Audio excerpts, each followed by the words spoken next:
All good. I'm live.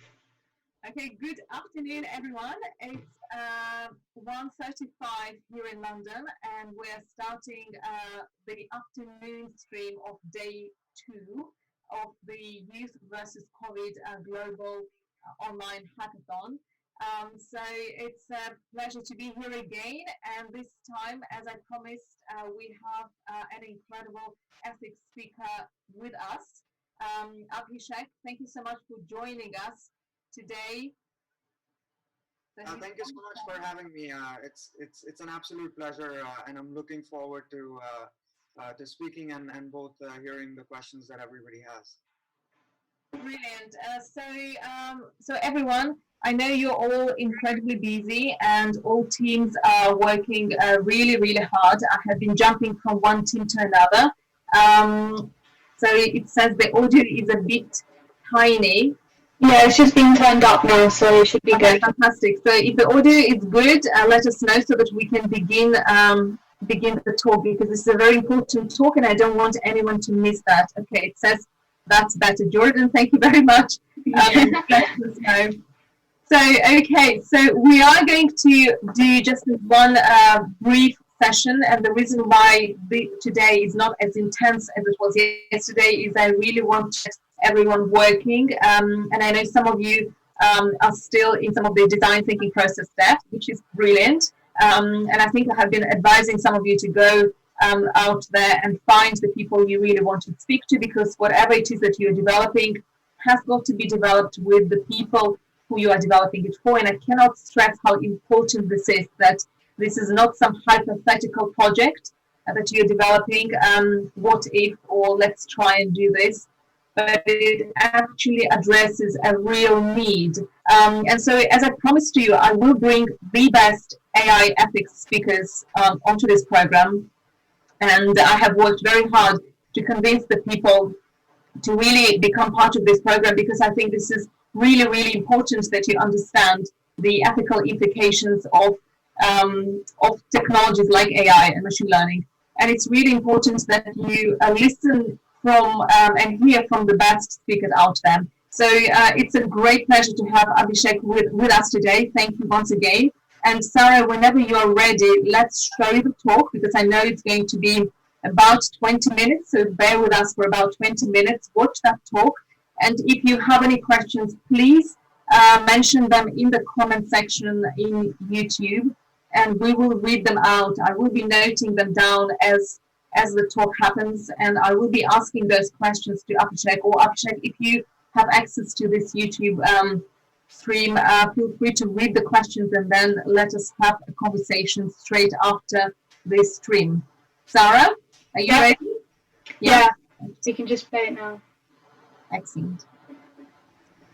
Hi, welcome to my talk on Applied AI Ethics, Building Ethical, Safe and Inclusive AI Apps to Fight COVID-19.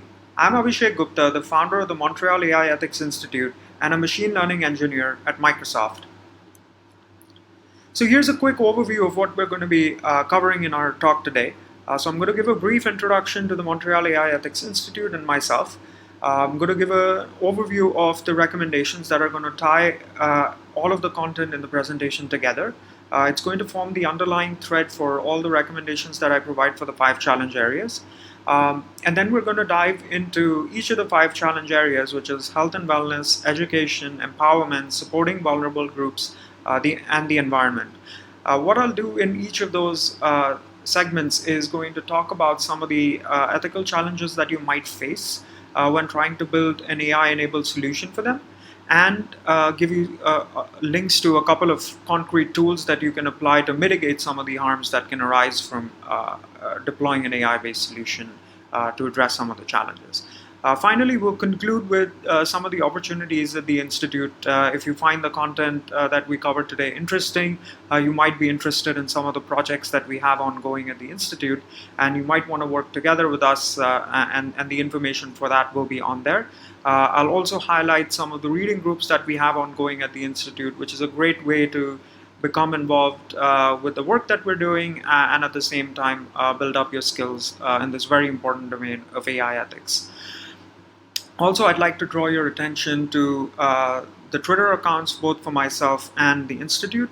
We also have a newsletter that goes out every week that covers the latest in research and development within the field of AI ethics. We usually take a deep dive and make accessible a lot of the technical research technical and policy research that happens in the domain. And we also share some of the guest contributions from our research network within the newsletter. Finally, there's also a link for feedback on the talk. So if you have any comments or suggestions on how we can do better, please don't hesitate in sending feedback through that link. All right, so the Montreal AI Ethics Institute is an international nonprofit research institute whose primary function is to build public competence in AI ethics. We have a lot of research initiatives at the Institute which are centered on applied technical and policy measures to build ethical, safe, and inclusive AI systems. And I'll talk more about some of the ongoing projects that we have, but we focus on 4 key areas, which are disinformation, privacy, labor impacts of AI, and machine learning security. I myself also work as a machine learning engineer at Microsoft, where I serve on the Responsible AI board. And I get to work across a variety of domains, building practical solutions and applying the latest and greatest in AI techniques as a part of my work. So for all the recommendations that are going to follow and the tools that are going to follow for each of the challenge areas, 2 things to keep in mind are that we're looking to use AI systems to augment human capacity rather than replace it. And from all of the research and the work that we've done, what we found to work best is the combination of humans and AI systems. So not utilizing one or the other in exclusion, but leveraging the best that each of those have to offer gives us the best chance at solving some of these really tough challenges. And secondly, making responsible AI the norm rather than the exception is a very important principle, because the more AI systems start to get deployed and used across the world, we need to ensure that we're doing so in a manner that is ethical, safe, and inclusive, and doesn't cause any unnecessary harms by the use of that technology. So let's jump into the first challenge area that we have for the hackathon, which is health and wellness. And this is very critical because, especially in healthcare, we have the potential to impact human lives in a very significant manner. And we're seeing that happen with COVID-19 in terms of how many people are being impacted and the solutions that are being deployed to address some of that. It's very, very important that we do so in a manner that actually brings as much benefit as possible while mitigating the unintended consequences and harms. Now, some of the things that you can try and do are to help automate some of the mundane and repetitive stuff for frontline workers, which is a place where a lot of the errors tend to creep in because our frontline workers are overwhelmed with a lot of the work that they have to do, working overtime, and it would be great if we can aid them in at least automating some of the mundane and repetitive stuff so that they can work on things that are more that require a great degree of human contact and human touch, and enabling them to use their skills in a manner that actually supports the patients and not so much in data entry and other things that can actually be automated. The one thing to keep in mind there is that we need to aim for very low tolerance of errors, because again, anything that goes wrong here can have cascading effects, and given that everybody is overwhelmed and the system, there isn't enough time to make corrections of any errors that might creep in. We need to be extra careful in terms of how many errors we let creep in because of that automation process. And for any tools that you build, for example, chatbots that provide information on sort of self-diagnosing symptoms and when to go in for testing, or even seeking information on how to practice social distancing properly, it's important not only to present that information in an accessible manner, but also to make sure that you're combating disinformation correctly, especially in the cases where you're crowdsourcing some of that information, or you're scraping a variety of websites to gather that information. Now, in that case, one of the things to think about is well, how do you do that effectively? So, from a practical perspective, the two tools that I would recommend is to look at Captain Fact, which helps to fight disinformation, and it's a crowdsourced tool where people can use their time and efforts to help combat disinformation. And PySift, which is basically a Python library that will help you maintain privacy of the healthcare data. So it essentially allows you to do encrypted, privacy-preserving machine learning. For the education challenge area, we're seeing that a lot of schools are now shifting to an online means of discourse, and again, a lot of people are quickly trying to adapt to deliver the educational experience in a manner that they haven't really experimented with before. And so there's very fast adoption of a lot of new tools. What's important to keep in mind here is that student data and data of minors is something that has special privacy laws in place, and to make sure that you're following those guidelines and regulations and legislations when you're building any solution. So, for example, for the United States, you have the COPPA and the FERPA, which give regulatory and legislative guidelines on how to protect privacy of student data. And for solutions where you might look at something like automated grading, it's again very important to pay attention to where unwanted biases might creep in.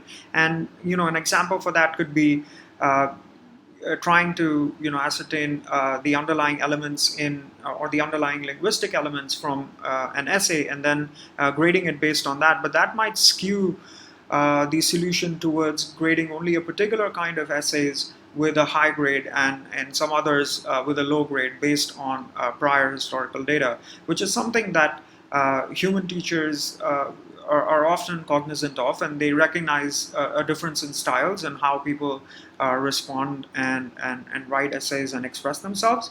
So that's something to keep in mind.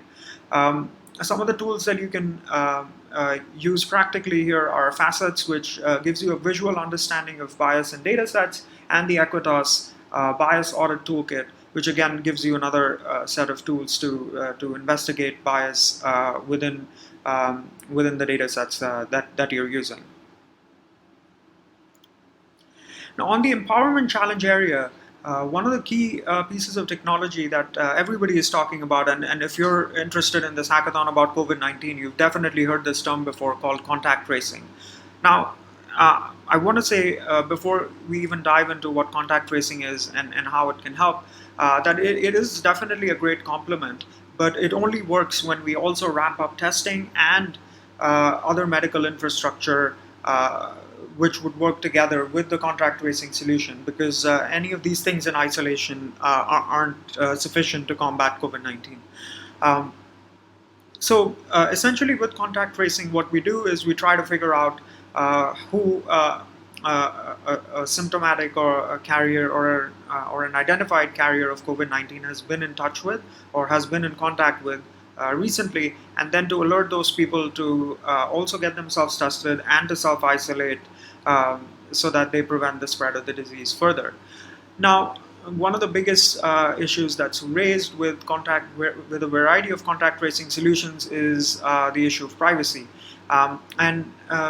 What we have with the technological tools that are disposable at our disposal today is that we don't necessarily need to make a trade-off between privacy and achieving better public health outcomes. And on the Montreal AI Ethics Institute website, we've documented some practical advice on how you can build privacy-preserving contact tracing solutions, where we go into depth into concepts like federated learning, differential privacy, along with tools that you can use to implement those concepts in practice.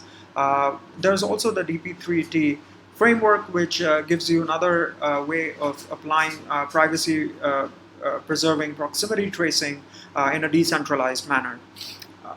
Now, one of the things that the WHO has identified is that in addition to all the harms that are being caused to physical health from the pandemic, there is also an infodemic that is taking place, where there's a lot of disinformation that's spreading about what to do, what measures to take, and even things like when a variety of places are open and closed, and uh, basically sowing a lot of confusion into the minds of people, so that they don't really follow the guidelines from the authoritative and authentic sources of information, like the health authorities and the government. So one of the other things to keep in mind there is, well, how can we combat that disinformation so that we empower people to make the right decisions?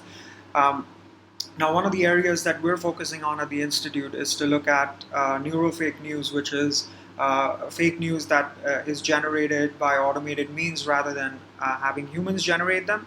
And the important thing to point out there is that we believe that is going to become a problem that's going to have an increasing impact because it scales quite easily, and is quite easy to replicate and spread on a variety of social media and news networks. And so Grover is a tool from Allen AI NLP that basically allows you to combat some of this automated fake news, and it could be something that you could investigate further into utilizing in the solutions that you build as a part of the hackathon. Now, in the challenge area of supporting vulnerable groups, one of the things that we're seeing with this pandemic is that a lot of people are being adversely affected, not only in terms of their finances, but also in terms of their health and their families. And so any solutions that we build should make sure that we can enable more fair and equitable outcomes. And for example, if we think about gig workers who face a lot of fluctuations in their earnings, especially in times of such hardship, if we can look at solutions that enable a more equitable distribution of work that helps to smoothen the impact of earnings fluctuations for them, that would be something that would be very useful. On the other hand, as with a lot of social distancing requirements and workplaces shutting down, content moderation has been turned over to automated tools, and humans are not doing that as much as they were before. So it's important again to look at some tools that can do this in a way where we don't let false, or rather we don't let information that is meaningful be flagged as false and then be removed from a platform without any redress.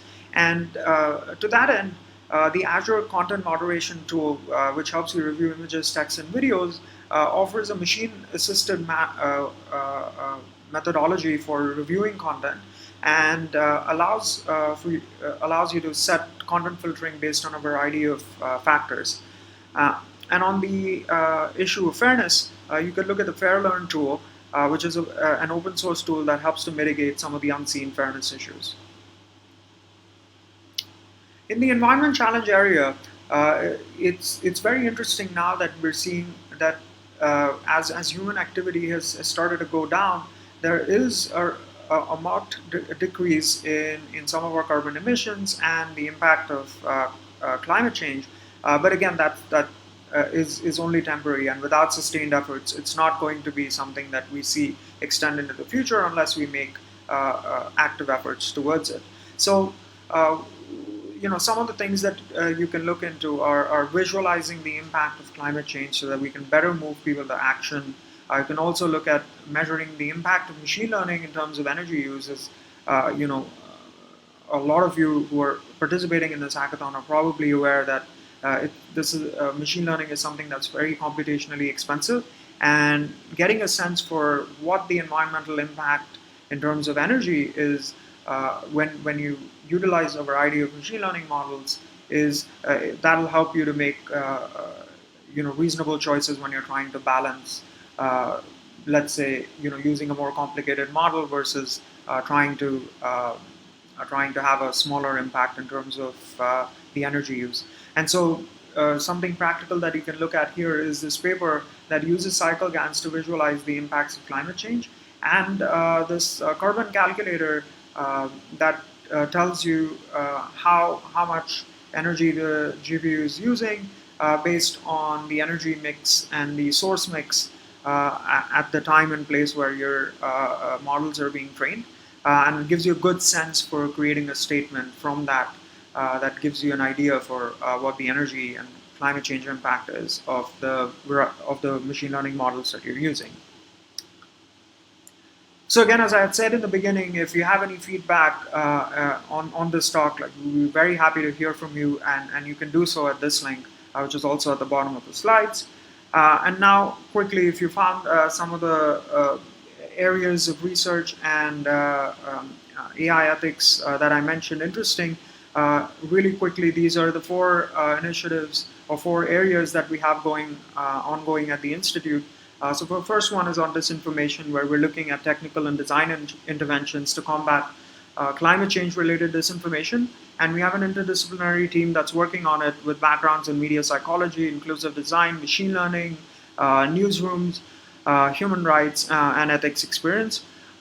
We also have the privacy area, where we're working on a trust-based framework for enhancing applications trying to combat COVID-19. And we have on the team legal, ethics, and machine learning experience.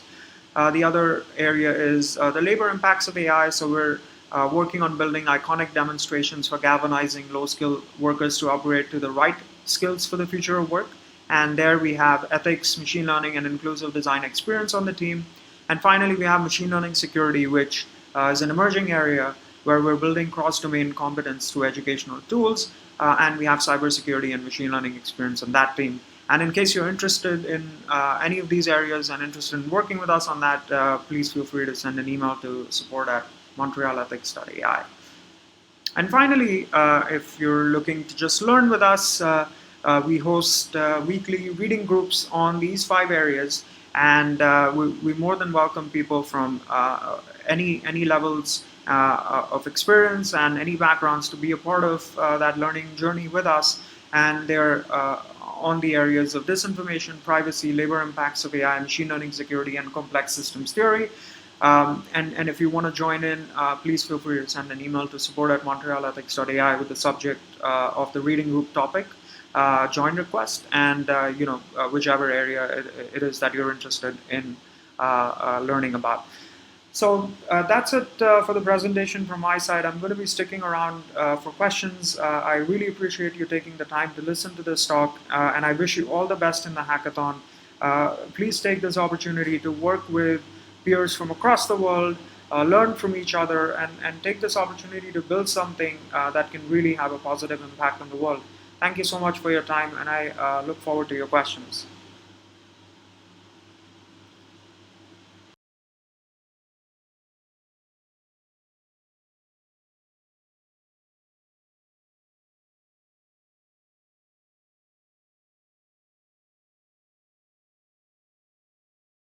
Your questions. We're live.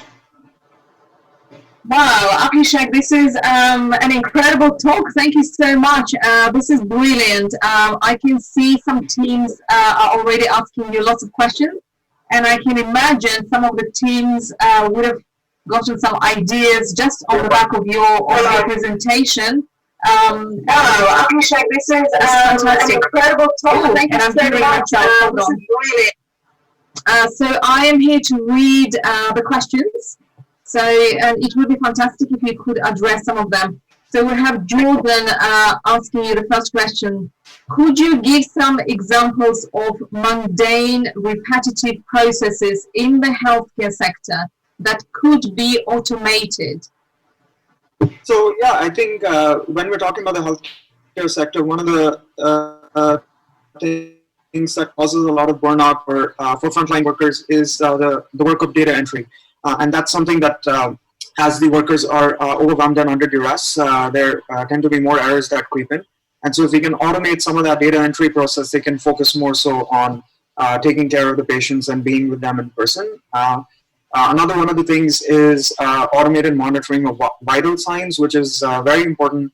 Again, especially when you're managing a lot of patients and you have to constantly run from one place to another, you might under stress not be able to monitor everybody sort of equitably, and having an automated sort of dashboard that alerts you to arising situations is something, again, that you can help frontline workers with. Fantastic. Another question, how can we use AI to combat misinformation without introducing bias towards one side of the story? Right, and that's an interesting question, right? I think, of course, there's potential for favoring one side over the other, and the way we view thinking about combating misinformation is that we want to empower and equip people to be able to make the right choice for themselves, and so providing indicators such as, let's say, color coding the kind of content, or providing veracity indicators, or heat maps. Those sorts of indicators that allow the recipient of the information to make a choice for themselves on whether they choose to believe it or not, and that sort of, I guess, helps to address the point that we're not favoring one side or the other, apart from the fact that we're just trying to provide a richer context for them to make an informed decision about the piece of information that's being presented to them. Mm-hmm. So we have another question from Pralish here. If we were trying to develop something internationally, how would we follow privacy guidelines in multiple different countries that may have different privacy guidelines? Now that's an interesting one. Everybody's really smart, coming up with really hard questions, which is great. So, one of the simplest approaches that we apply from a practical perspective is to look at the most stringent jurisdiction and then apply that across. The benefits of doing that are twofold. One, you don't have to build out custom solutions per jurisdiction, and the other is that you extend quote unquote, the courtesy of the strongest privacy protections across all of your users, no matter where they are. So that's sort of one approach, where you follow the most stringent guidelines, which in a lot of cases tends to be the GDPR compared to the local legislations and regulations that you might be looking at. The other solution is to build custom offerings for that solution that are tailored to a particular jurisdiction, but that again comes with the trade-off in terms of higher cost of development and customization, which might be something that if you're a small organization, is not feasible for you. Yeah. How can we choose the correct balance between more contact tracing and privacy? Is it worth carrying out more tests and tracing, even if it has adverse effects on people's privacy? And is there a healthy middle ground between the two? That's a fantastic question. Yeah, and I think there's a lot of questions that have been merged into one. So I think one thing that I want to say up front about contact tracing is that the reason we're pushing for having contact tracing is because we want to increase the precision and tighten the net around who we are actually using our medical testing infrastructure for. It's not that we enjoy deploying contact tracing for everybody. The point is that we want to judiciously use the testing and medical infrastructure, which is scarce, towards the people who we really should be testing, and not do it as a blanket and imprecise approach. That said, what we're seeing with a lot of solutions that are being deployed at the moment is that they're not making use of the latest and greatest in terms of privacy preserving technology, which is why the current debate is being framed as a trade-off between having higher levels of privacy or better public health outcomes. Instead, the way we should view it is that we can have simultaneously better public health outcomes and privacy preservation by using techniques or frameworks like the DPT that I mentioned, which is linked in the slides that will be shared shortly. And also, relying on techniques like federated learning or differential privacy allow you to continue to maintain the privacy of the individuals, while at the same time lending efficacy to the contact tracing solution. All right, so if there are any more questions, please post them. Sarah, do we have any more questions? I'm not seeing any more. No, not from the YouTube chat, but I actually just wanted to make a quick remark. I just really loved one phrase that you said in your presentation, and it was make responsible AI the norm and not the exception. Would you like to expand on that, or like what inspired you to maybe even include that in your talk?